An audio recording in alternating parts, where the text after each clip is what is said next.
Vajiraman Ravi has been still there even during my mains preparation, during both my attempts 2023-24. I started my preparation in 2018 here as a foundation batch student, and finally I'm again back here 6 years later. The life has come full circle finally. I post-graduated actually in year 2018. After that I came to Vajiraman Ravi, as the name has always been there, where I was completely clueless कि क्या करना है क्या नहीं. And that year I think, but I think ये join किया test series मैंने, and we had those regular feedback sessions. GS we had GS. I was enrolled for the GS thing. I had that regular feedback session after every copy that was checked. We had those mentoring sessions going on. So उससे पता चलता था what is wrong, where I should add on, what is the changes I need to make, etc. So it went like that, and I really scored good in GS last year. Also, it was 435 marks in GS 1, 2, 3, 4. Hello guys, मेरा नाम शिवम जिंदल है and ESE 2025 में मेरा rank 26 है and मेरा rank 2024 में 17 था, जिसके कारण मैं अभी सेंट्रल वाटर कमीशन में एज असिस्टेंट डायरेक्टर पोस्टेड हूँ. एंड ये वीडियो इस रिगार्डिंग है कि मुझे बहुत सारे बच्चों के डाउट्स होते हैं regarding preparation strategy, regarding my journey, सब मोटिवेशनल थिंग्स, तो उसके रिगार्डिंग ये वीडियो है. मैं अपने बारे में कुछ बताना चाहता हूँ. मैं हरियाणा के पंचकुला डिस्ट्रिक्ट से बिलोंग करता हूँ. मैंने primary education up to 10th वहीं से किया एंड हायर एजुकेशन मैंने चंडीगढ़ से किया है. पंजाब इंजीनियरिंग कॉलेज चंडीगढ़ से मैंने बीटेक किया है. That was in 2019. उसके बाद मैंने एक कंसल्टेंसी फर्म में प्राइवेट जॉब किया है सिविल इंजीनियरिंग में. Then I joined Chandigarh housing board as a junior engineer. उसके बाद मैंने ESC का अटैम्प्ट दिया 2024 का. उसमें मेरी रैंक 17th थी and this year I scored 26th rank. Preparation के रिगार्डिंग कुछ चीज़ें समझते हैं. एक तो आप लोगों को समझना है कि फर्स्ट पॉइंट इज़ कि believe it is something very achievable. हर साल अराउंड 200-250 लोग सेलेक्ट होते हैं. ऐसा कुछ नहीं है कि आपको कुछ नया डिस्कवर करना है. सेम सिलेबस है, वेरिएबल कंटेंट बहुत कम है, सिर्फ करंट अफेयर्स एक डायनेमिक्स पार्ट है और बाकी सब स्टैटिक्स है. तो इट्स वेरी डूएबल, आप लोग कर सकते हैं. तो इसको बिलीव करना बहुत ज़रूरी है कि ये किया जा सकता है. एंड आपको इस जर्नी में थोड़ा कंसिस्टेंट रहना होगा. इट्स अ लॉन्ग जर्नी, इसमें आपको कंसिस्टेंट रहना होगा. ऐसे आप शॉर्ट स्ट्रेचेस में नहीं पढ़ सकते कि एक महीने अच्छा सा पढ़ाई की, फिर एक 15 दिन का गैप आ गया, आपने छोड़ दी पढ़ाई. आपको कंसिस्टेंट रहना होगा. अगर आप 6 घंटे भी निकाल पा रहे हैं, आप जॉब के साथ प्रिपरेशन कर रहे हैं, आप 4-5 घंटे निकाल पा रहे हैं और डेली निकाल पा रहे हैं, इट्स वेल एंड गुड. इतने में प्रिपरेशन हो सकती है. मैंने जॉब के साथ प्रिपेयर किया है और जॉब के साथ प्रिपरेशन करने के अपने एडवांटेजेस हैं. फॉर एग्ज़ाम्पल, आपके पास एक स्टेबल सैलरी आती है, आपके पास एक स्टेबल इनकम है. आपके पास अगर आपको कुछ डिस्ट्रैक्शन के लिए काम चाहिए तो आप जॉब में अपना थोड़ा सा टाइम यूटिलाइज़ करके उसके बाद आप प्रिपरेशन में लगा सकते हैं. It is very helpful. तो जैसा कि हम जानते हैं, सबसे पहला स्टेज प्रीलिम्स का होता है. प्रीलिम्स में 2 पेपर होते हैं, GS and technical. So GS में 100 क्वेश्चंस होते हैं, 200 मार्क्स का पेपर होता है, आपको 2 आवर्स मिलते हैं. मैं GS से स्टार्ट करता हूँ. काफ़ी बच्चे को GS के लेके डाउट्स रहते हैं. आई थिंक स्टैटिक पार्ट को शॉर्ट कंफर्म कर लेना चाहिए. इस बार मेरे 103 मार्क्स थे, which give me a very good boost in the final marks. इसी के कारण मेरा रैंक आया है अच्छा. सो GS के लिए आपको क्या करना है, for subjects like project management, engineering, drawing and environment and even I will say ICT. These are subjects जिनका कंटेंट बहुत ज़्यादा स्टैटिक है, दैट कंप्यूटर्स एंड ऑल वाला पार्ट. तो उसमें आपको बहुत अच्छे से अपना स्टैटिक पार्ट कंप्लीट कर लेना है. एथिक्स एक बहुत स्कोरिंग पार्ट है. एथिक्स को मैं पहले इग्नोर करता था, लेकिन एथिक्स में कुछ टर्म्स हैं जो एथिकल टर्म्स हैं, उनका मीनिंग आपको पता होना चाहिए. प्रोजेक्ट मैनेजमेंट CPM पार्ट से बहुत रिलेट करता है, तो वो वाला पार्ट आपको आना चाहिए. इंजीनियरिंग इकोनॉमी उसका एक बहुत इंपॉर्टेंट पार्ट है. And also the general aptitude and maths part her engineer का स्ट्रांग होना चाहिए. That is very scoring. इस बार इंजीनियरिंग ड्राइंग से बहुत सारे सवाल थे and that were really simple.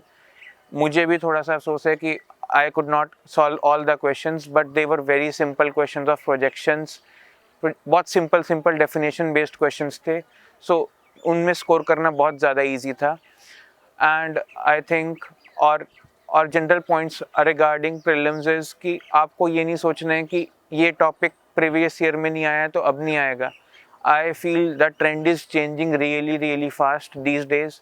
जो ऑफ टॉपिक्स हैं जो सिलेबस में मैंशनड है या कभी कभी थोड़ा बहुत नहीं भी मैंशनड, वो भी अब पूछे जा रहे हैं, जैसे फील्ड एस्ट्रोनॉमी, BMC पूछा जा रहा है और बहुत सारे टॉपिक्स, टनलिंग पूछा जा रहा है। तो ये सब आपको प्रिपेयर करने हैं। These are I think more, एक दिन इन पे एक दिन अगर आप देंगे तो it's more than enough. Tunnelling को एक दिन से ज़्यादा देने की कोई ज़रूरत नहीं है और यहाँ से बहुत सारे सवाल बनते हैं। आपको प्रीलिम्स में कुछ शॉर्टकट्स यूज़ करने पड़ते हैं, shortcuts to solve some questions, some short formulas, some tricks to remember some facts, like paper 2 वाले जो सब्जेक्ट्स हैं, fluid mechanics, geotech, these are some theory subjects. Environment में बहुत सारी चीज़ें याद करनी पड़ती हैं, फैक्ट बिट्स, उसके आपके पास कुछ अपने ट्रिक्स होने चाहिए, कुछ अपने शॉर्ट नोट्स में कुछ हैक्स होने चाहिए कि ये मैं कैसे याद करूँगा। एंड उसको पक्का करने के लिए आपको पता है आपको टेस्ट देने हैं, बहुत सारे टेस्ट से ऊपर कोई तैयारी नहीं है, कोई इंस्टीट्यूट आपको टेस्ट से बेटर तैयारी नहीं करवा सकता। आपको टेस्ट बहुत सारे देने हैं। आपको देखना है कि अगर 150 क्वेश्चन टेक्निकल में आ रहे हैं तो देयर आर 2 स्ट्रेटजीज। कुछ लोग क्या करते हैं कि वो 110 क्वेश्चन चुनते हैं, बहुत अच्छी एक्यूरेसी से सॉल्व करते हैं और उसमें 200 प्लस स्कोर करते हैं। And there is some other strategy जो मैं फॉलो करता हूँ। मैं अराउंड 140 क्वेश्चन सेलेक्ट करता हूँ। अराउंड मेरा टारगेट रहता है कि मैं अराउंड 140 क्वेश्चन सेलेक्ट करूं। उसमें से अगर मेरे कुछ गलतियां हो भी जा रही हैं, still I am scoring near to 220 या 210, it's well and good. I score 218 this time. So I think आपको अब ये रियलाइज़ करना है कि आपके लिए कौन सा स्ट्रेटजी बेस्ट है। उसके लिए क्या करना होगा, आपको बहुत सारे टेस्ट देने होंगे। और GS के रिगार्डिंग और अदर थ्योरी सब्जेक्ट्स के regarding I will say something कि I think these days AI का बहुत अच्छे से यूज़ करना चाहिए। मैंने गूगल जेमिनी, चैट GPT का बहुत एक्सटेंसिवली यूज़ किया क्योंकि इस बार कम टाइम था। मैंने क्या किया कि जैसे अगर करंट अफेयर्स मुझे प्रिपेयर करना है, I got some PDF notes of some coaching institute. मैंने उसको वो फीड दे दिया, जेमिनी को दे दिया कि अब मैं इतना सारा नहीं पढ़ सकता साल भर का करंट अफेयर। मैंने बोला कि इसको फीड बना के इसको मुझे समराइज़ कर दो, मंथ बाय मंथ मुझे बुलेट पॉइंट्स दे दो, मुझे क्वेश्चन फॉर्म कर दो। And they really help. मैंने 3-4 क्वेश्चन उसकी हेल्प से करंट अफेयर्स के सॉल्व किए, मुझे वो बहुत हेल्पफुल लगा। AI की मदद से आप बहुत सारे टॉपिक्स जो आपको नहीं समझ आ रहे उसको डायरेक्ट क्वेश्चन दो, वो आपको बहुत अच्छे से सॉल्व करके दे रहा है। There are some mistakes it's doing, but अगर आप उसको समझ पा रहे हो तो आपको समझ आएगा कि वो बहुत अच्छे से आजकल स्टूडेंट्स की हेल्प कर रहा है। एंड आपको बहुत ज़्यादा अप्रॉक्सीमेट कैलकुलेशंस पे फोकस करना होगा। आपको प्रीलिम्स में कैलकुलेटर क्योंकि अलाउड नहीं होता, तो एंड ESC बहुत ही डबल पॉइंट्स में भी कई बार ऑप्शंस होते हैं कि 2.22 है एक ऑप्शन, एक 2.24 है। आपको अपनी अप्रॉक्सीमेट कैलकुलेशन पे बहुत ध्यान देना होगा। दिस रिगार्डिंग 2.22 एंड 2.24 आप इस क्वेश्चन को लीव भी कर सकते हैं क्योंकि इतना अगर आपको क्वेश्चन टाइम लग रहा है तो इट्स नॉट वर्थ इट। आपको अपना चेक करना होगा कि आपको कितना टाइम आप स्पेंड कर सकते हो। इन माय ओपिनियन आपको 150 क्वेश्चंस करने होते हैं 180 मिनट्स में। कुछ time attendance sheet and other parts में भी जाता है, तो आई थिंक 1 मिनट में एक क्वेश्चन करने की आदत होनी चाहिए। और कुछ क्वेश्चंस पे ज़्यादा टाइम लगेगा, उसमें आप बाद में जा सकते हैं। और एक जनरल स्ट्रेटजी होती है जो आपको आई थिंक पता होना चाहिए कि एक पलटना है पेपर को, पेपर पार्ट्स में सॉल्व किया जाता है। जैसे अगर एक 150 क्वेश्चन है तो आप 1 से लेके 150 लाइन बाय लाइन जाने की ज़रूरत नहीं है। आप क्या कीजिए, पेज बाय पेज जाइए। आपको पहले पेज में 10 क्वेश्चन है, आपको उसमें से 4 आते हैं, शॉर्ट आते हैं, 4 करके आगे बढ़ जाइए। बढ़ते बढ़ते 150 क्वेश्चन में से अगर आपने अभी 80 कर लिए, ठीक है, आपने 60 भी कर लिए, अब आप दोबारा आइए। अब आप जो क्वेश्चन आपको थोड़े से टफ लग रहे थे उन पे जाइए। ऐसे ऐसे देखते हुए आपके पास अब लास्ट में 20-25 मिनट बच जाएंगे, जब आपको लगेगा कि अब मैंने डिसेंट क्वेश्चंस कर लिए हैं, अब मैं उन क्वेश्चंस को अटेम्प्ट करता हूँ। या तो मुझे रिस्क लेना है या फिर मुझे इन क्वेश्चंस पे 50-50 डाउट है, या आपको अपना देखना है कि मुझे कितने अटेम्प्ट तक जाना है। उन क्वेश्चंस को आप लास्ट में अटेम्प्ट कीजिए एंड देखना आपका जो पिछले क्वेश्चंस का कॉन्फिडेंस बूस्टअप होगा, जो आपने बहुत सारे सही किए हुए हैं वो एडअप होगा और आप बहुत अच्छे से अटेम्प्ट कर पाएंगे। ज़्यादा घबराना नहीं है कि ये मेरा फर्स्ट अटेम्प्ट है, लोगों का फोर्थ अटेम्प्ट है। First attempt, second attempt are the best attempts. इसमें आप आपके पास इतना प्रेशर नहीं होता, आप बहुत अच्छे से सॉल्व कर सकते हो। मेरे हिसाब से फर्स्ट अटेम्प्ट में एग्ज़ाम निकालना बेस्ट अटेम्प्ट होता है, उसमें आप बहुत अच्छे से तैयारी कर सकते हैं। मेंस का मुझे लगता है कि एक ही तरीका है, that is practice, practice and practice. जितनी ज़्यादा प्रैक्टिस कर सकते हैं, जितनी बार आप क्वेश्चन सॉल्व कर सकते हैं। मेंस के दो पार्ट्स हैं, ठीक है। एक होता है कि types of questions, for example slope deflection equation end moment distribution method के कुछ टाइप्स ऑफ क्वेश्चंस बनते हैं। आपको टाइप्स कवर कर लेनी है कि इस टाइप का क्वेश्चन बनता है, इस टाइप का बनता है, इस टाइप का बनता है। वो टाइप्स कवर हो गई। अब आपको टाइप सिर्फ कवर नहीं करनी है, आपको उस टाइप को बहुत ही इट्स मीन्स मुझे लगता है कि एक रोबोटिक एक्टिविटी है कि आपको रोबोट की तरह, मशीन की तरह सॉल्व करते जाना है क्वेश्चंस, कि जैसे कि कंप्यूटर सॉल्व कर रहा है, क्योंकि टाइम नहीं है आपके पास सोचने का। आपको 3 घंटे में बहुत सारे अराउंड 20 क्वेश्चंस करने हैं, ठीक है। आपको 8 क्वेश्चन में से 5 सेलेक्ट करने हैं, हर किसी के 4-4 पार्ट तो होते ही हैं, 5 भी होते हैं, तो 20-25 क्वेश्चन करने हैं 3 घंटे में। And attempt is very very important. इस बार आपको पता है कि यूपीएससी ने मेंस का पेपर कितना टफ बनाया था, उसमें इतनी सारी थ्योरी डाली थी, बहुत सारे क्वेश्चन थ्योरी के थे and they were compulsory question in theory. So आप थ्योरी छोड़ के नहीं जा सकते, थ्योरी आप बाद में ले सकते हैं। इस बार मेंस में बहुत ज़्यादा एक्स्ट्रा टाइम है, अराउंड 4 मंथ्स हैं, पिछली बार 2 मंथ्स थे। तो आप 3 महीने बहुत अच्छे न्यूमेरिकल पे फोकस कर सकते हैं, 1 महीना थ्योरी पे फोकस कर सकते हैं। एंड जितने ज़्यादा बार क्वेश्चन अटेम्प्ट कर सकते हैं, जितने ज़्यादा टाइप्स के क्वेश्चन कर सकते हैं, उतना हेल्प होगा। तो ये कर कैसे सकते हैं? आप बहुत सारी सिर्फ एक टेस्ट सीरीज़ ना फॉलो करके प्रीवियस ईयर टेस्ट सीरीज़ भी ले सकते हैं, क्योंकि कुछ चेंज तो हो नहीं रहा। आप ऐसा कर सकते हैं कि 22, 23, 24, 25 की टेस्ट सीरीज़ दे दीजिए, मल्टीपल इंस्टीट्यूट्स की दे दीजिए। उससे क्या होगा कि आपको इतनी बार वो क्वेश्चन आप कर चुके होंगे कि आपको कुछ अलग ही नहीं लगेगा वहाँ पे अटेम्प्ट करने में। आप क्वेश्चन सिलेक्शन बहुत अच्छे से कर पाएंगे, क्योंकि आपने टेस्ट में बहुत सारे बार वो क्वेश्चन किया हुआ है। सो इन माय ओपिनियन मेंस की तैयारी आपको स्टार्ट ही टेस्ट से करनी चाहिए। आप प्रीवियस ईयर क्वेश्चंस भी लगाएं, ज़रूर लगाएं, उससे आपको आइडिया होगा कि कैसे होगा। बट वो तो मस्ट है ना, आपको एज लेने के लिए आपको बहुत सारे क्वेश्चंस करने हैं, आपको बहुत बार अपना मेंस का क्वेश्चन अटेम्प्ट करने हैं। एंड रिगार्डिंग अटेम्प्टिंग, आपको बिल्कुल भी पैराग्राफ्स में नहीं लिखना है, बुलेट पॉइंट्स में सब आंसर्स लिखने हैं। अगर 10 मार्क्स का, 15 मार्क्स का भी थ्योरी है तो आप उसको पॉइंट्स में लिखिए, जितने ज़्यादा आप पॉइंट्स बना सकते हैं उतने लिखिए। इस ईयर मैंने एक बात ऑब्जर्व की, मुझे मेंस में बहुत ज़्यादा मार्क्स नहीं मिले हैं, उसका मैं अपनी गलतियाँ बता सकता हूँ। मैंने क्या किया कि कुछ रैंडम इन्फॉर्मेशन, लेट्स से कि मुझे पता है कि मैंने पेपर भरने की कोशिश की, मान लो कि मुझे कुछ नहीं आता तो मैंने ट्राई किया कि इसको अटेम्प्ट कर देता हूँ, but in my answer sheet is reflecting my score sheet is reflecting कि मुझे उसके कोई मार्क्स नहीं मिले। आपको मेंस में फोकस करना है कि आपका आंसर न्यूमेरिकल का बहुत सही आए, और थ्योरी में क्या करना है कि आपको जो रेलिवेंट है उस बात से, बिल्कुल बुलेट पॉइंट है वो लिखना है। ऐसे ही घुमा फिरा के कुछ लिखोगे तो बिल्कुल मार्क्स नहीं मिलेंगे, यूपीएससी कोई मार्क्स नहीं देता है। एंड आंसर निकालना बहुत ज़्यादा ज़रूरी है। एक और पॉइंट याद रखना है, आप एग्जामिनर पॉइंट ऑफ व्यू से सोचिए मेंस को।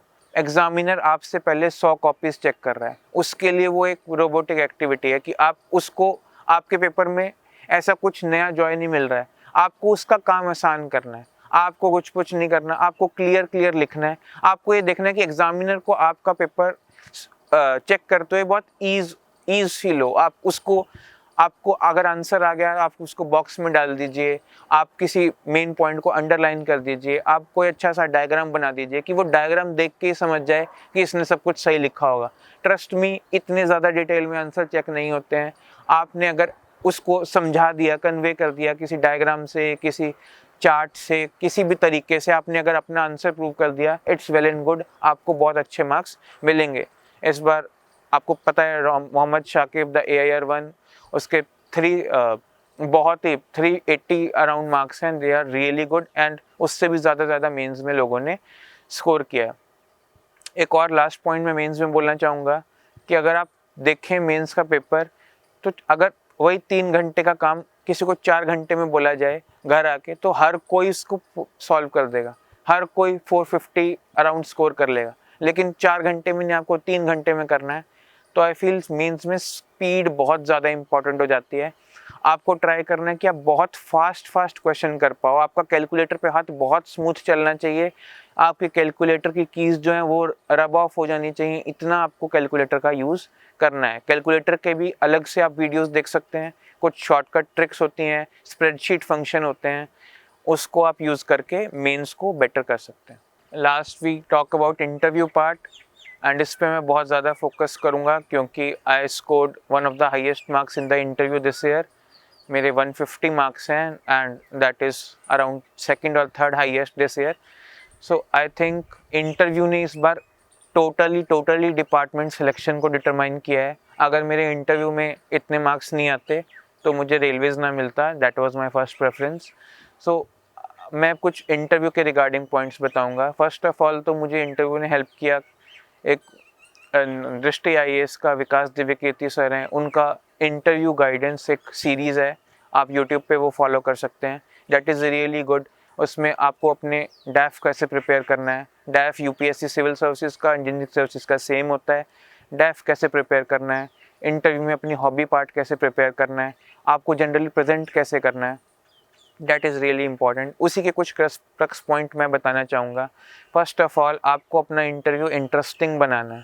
आपको कॉन्वर्सेशन ऐसा नहीं करना है कि इंटरव्यूअर को ज़बरदस्ती सवाल सोचने पड़े, निकालने पड़े। आपको इसको एज अ जनरल कॉन्वर्सेशन जैसा बनाना है कि आप किसी एक ओल्डर जनरेशन से बात कर रहे हैं जिनके पास बहुत ज़्यादा एक्सपीरियंस है।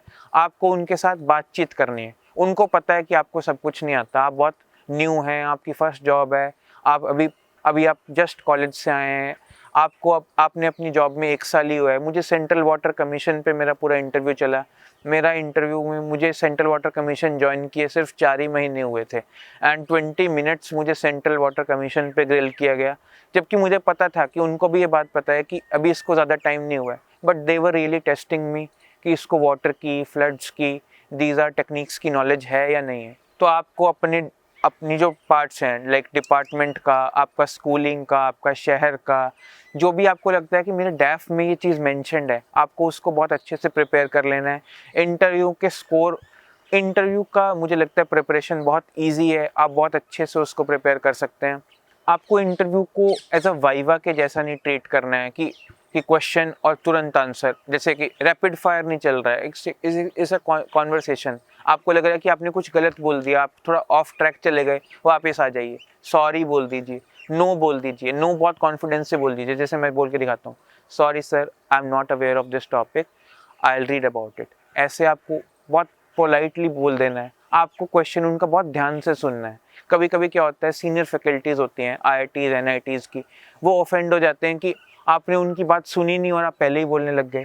आपको उनकी पूरी बात सुननी है, आप ऐसे एक पॉज लीजिए और उसके बाद आप बताइए कि सर मेरे को ऐसा लगता है कि I am not sure about it, but I think आप ये पूछ रहे हैं और इस रिगार्डिंग मेरा आंसर ये है, सर मैंने इसके बारे में पढ़ा हुआ है, मैंने इसके बारे में यहाँ से सुना था। ऐसे आप अपना सोर्स भी बता सकते हैं।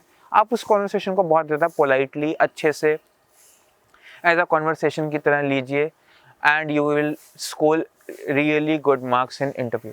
And some more points in interview is, I feel the interviewer panel is asking about solutions. We are engineers. We need to provide innovative solutions in interview rather than problems. For example, मुझसे पूछा गया कि गुड़गांव में इस बार urban flooding की बहुत ज़्यादा problem I. The chairperson was living in Gurgaon and he was saying कि मेरे घर में पानी क्यों आ रहा है, सेंट्रल वाटर कमीशन कुछ कर क्यों नहीं रहा है।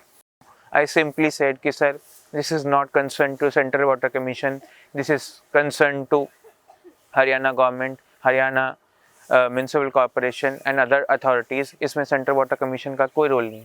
But he challenged me, he said कि आप lame excuses मत दीजिए, मुझे solutions बताइए, आप मुझे problems की बता रहे हैं। मैंने स्टार्ट कर दिया कि सर ड्रेनेज का इशू है, ये इशू है, दीज आर द इशूज़, इसकी वजह से फ्लड आ रहा है। उन्होंने बोला कि मुझे कुछ करना ही नहीं है, मुझे कोई मतलब नहीं है आपके क्यों आ रहा है, कैसे आ रहा है, आप इसके बारे में क्या करेंगे वो मुझे बताइए। मैं सॉल्यूशंस बहुत अच्छे से पढ़ के गया था, फिर मैं सॉल्यूशंस पे आया, तो आई सिंपली मैंने बहुत उस बात को सॉल्यूशंस पे ले गया और बहुत अच्छे से उसके बाद इंटरव्यू मेरा चला। आई थिंक उसके बाद एक और आपको चीज़ करनी है इंटरव्यू में, कुछ टॉपिक्स आपको पढ़ के जाने हैं। कभी कभी क्या होता है, पैनल आपसे पूछता है कि आप कुछ ऐड ऑन करना चाहते हैं इंटरव्यू में, तो आप वो ऐड ऑन करने के लिए कुछ टॉपिक्स पढ़ के जाइए। कुछ प्रॉब्लम चल रही है, कुछ चाइना ने कुछ बहुत बड़ा डैम बना दिया, कुछ यूएसए ने कुछ इनोवेशन कर दिया, आपको वो सब पढ़ना है। कुछ आपने छोटा सा एक एग्जांपल है किसी एनजीओ का, वो आपको बहुत इंटरेस्टिंग लगा इन सिविल इंजीनियरिंग डिपार्टमेंट, वो आप बोल सकते हैं। उससे आपका इंटरव्यू शाइन ऑफ हो सकता है। एंड आपको कोई अपना इनोवेटिव सॉल्यूशंस देखने हैं, लाइक जहाँ भी ग्रीन वर्ड आता है, green building, green concrete, green anything, आपको वो पढ़ लेना है। अर्थक्वेक जैसे टॉपिक्स, अर्थक्वेक का नया जोन बन गया है, जोन 6, ऐसे टॉपिक्स, न्यू एज टॉपिक्स आपको बहुत अच्छे से प्रिपेयर कर लेने हैं, क्योंकि वो एक्सपेक्ट करते हैं कि हम लोग आगे की तरफ बढ़ें। एंड आप लोगों को ये बात बहुत अच्छे से समझनी चाहिए। जैसे मेरा रैंक 26 है and this is my 3rd attempt. जो 27th रैंक है Himanshu, it's his 1st attempt. तो बहुत तरह के लोग हैं। जैसे मैं कुछ लोगों को जानता हूँ, देयर इज़ अ पर्सन, उनका 2019 में ही is already selected because railway का बहुत लंबा गैप आया, he gave this year and he got 6th rank. So बहुत टाइप के लोग हैं। कोई जॉब के बाद आया है, किसी का कॉलेज के बाद अटेम्प्ट है। सो आप लोगों को बिल्कुल ये नहीं देखना है कि फर्स्ट अटेम्प्ट में नहीं होता है, इसमें तो 2-2 साल लग जाते हैं, यहाँ इस इंस्टीट्यूट में बैठना पड़ता है, एक बार अटेम्प्ट में क्लियर करना बहुत मुश्किल है। ऐसा बिल्कुल नहीं है, आप पहली अटेम्प्ट में भी कर सकते हैं। आपका पहली अटेम्प्ट में नहीं हुआ, कोई बात नहीं, हो जाता है। कई बार आपको एग्ज़ाम को समझने में ही टाइम लग जाता है, दूसरी बार में कीजिए। आप लोगों को लग रहा है कि, मुझे लगता है कि 2 अटेम्प्ट के बाद अगर आपका सिलेक्शन नहीं हो रहा है तो फाइंड सम अनदर जॉब। आप कोई और साथ में कोई जॉब ले लीजिए, स्टेट की कोई जॉब ले लीजिए, उससे थोड़ी हेल्प मिल जाती है फाइनेंशियली भी एंड मेंटली भी आप स्टेबल हो जाते हैं। तो आप जॉब के साथ कर लीजिए। एंड मैं बहुत ज़्यादा एग्जैजरेशन से ये बात बोलना चाहता हूँ कि ESC, CSC, judiciary, any other exam, government exam, इसके पीछे का पागलपन थोड़ा बंद कीजिए। It's just an job. आपको ये नहीं सोचना है कि अगर मुझे ये नहीं मिला तो मेरी लाइफ ख़त्म हो जाएगी, इसके बिना मैं कुछ एग्जिस्ट नहीं करता। लाइफ में बहुत कुछ है, अगर मुझे ये सब नहीं भी मिलता तभी भी मैं लाइफ में कुछ अच्छा कर लेता। आप लोगों को ये बात समझने की बहुत ज़्यादा ज़रूरत है कि किसी भी पॉइंट पे डीमोटिवेट होने की ज़रूरत नहीं है। You can reach out to me any time. मेरा इंस्टाग्राम हैंडल है शिवम जिंदल 73, SHIVAMJINDAL 73। आप टेलीग्राम पे भी रीच आउट कर सकते हैं अगर मेरे नाम के साथ मिल रहा हो। एंड आप DKT प्लेटफॉर्म को फॉलो कीजिए because I have seen their videos. मैंने इनको रीच आउट किया था। I have seen Kartiki Kaushik AIR1 2021 video and that really helped me. They make really good content on many other government exams also. So follow them and I'll say thank you so much.